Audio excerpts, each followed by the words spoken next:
योग विद्याधाम आणि तालुका क्रीडा संकुल समितीतर्फे जागतिक योग दिनाचं आयोजन। सकाळी योग दिंडी, योग साधना तर सायंकाळी योगावर विशेष व्याख्यान। बदलती कुटुंब व्यवस्था आणि योगिक दृष्टिकोन या विषयावर सुनील कुलकर्णी यांचं मार्गदर्शन।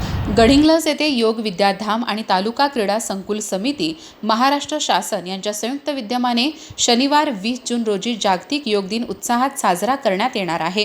आयुष मंत्रालय, भारत सरकार मान्यताप्राप्त मोरारजी देसाई राष्ट्रीय योग संस्थांच्या मार्गदर्शनाखाली हा कार्यक्रम आयोजित करण्यात आला आहे। कार्यक्रमाच्या अध्यक्षस्थानी गडिंग्लज नगर परिषदेचे प्रभारी नगराध्यक्ष महेशराव सलवादे असणार आहेत।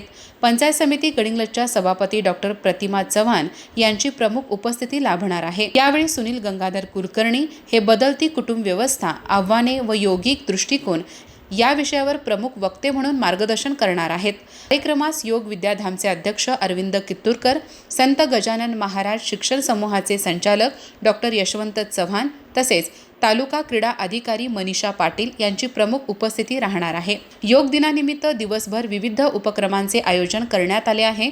सकाळी 7 ते 8 या वेळेत प्रत्येक शाळेत योग साधना होणार असून सकाळी 8:30 ते 11:15 या वेळेत योग दिंडी उद्घाटन व शोभायात्रा काढण्यात येणार आहे। सायंकाळी 4 वाजता योग भवन, कोड कॉलनी गडिंग्लज येथे प्रमुख कार्यक्रम आणि जाहीर व्याख्यानाचे आयोजन करण्यात आले आहे। कार्यक्रमाचे आयोजक कार्यवाह बाबूराव खोत, विभाग प्रमुख अरविंद सावळगी आणि कार्याध्यक्ष प्राध्यापक सदानंद वाली हे आहेत। योग दिंडी प्रमुख म्हणून गुरुलिंग खंदारे, विठ्ठल मोरे आणि बाळासाहेब बडदारे कार्यरत आहेत। जागतिक योग दिनानिमित्त आयोजित करण्यात आलेल्या या कार्यक्रमात नागरिक, विद्यार्थी, शिक्षक, योग साधक आणि क्रीडाप्रेमींनी मोठ्या संख्येने सहभागी व्हावे असे आवाहन आयोजकांनी केले आहे। अधिक माहिती आणि ताज्या घडामोडींसाठी आजच आमचे चॅनल सबस्क्राइब करा।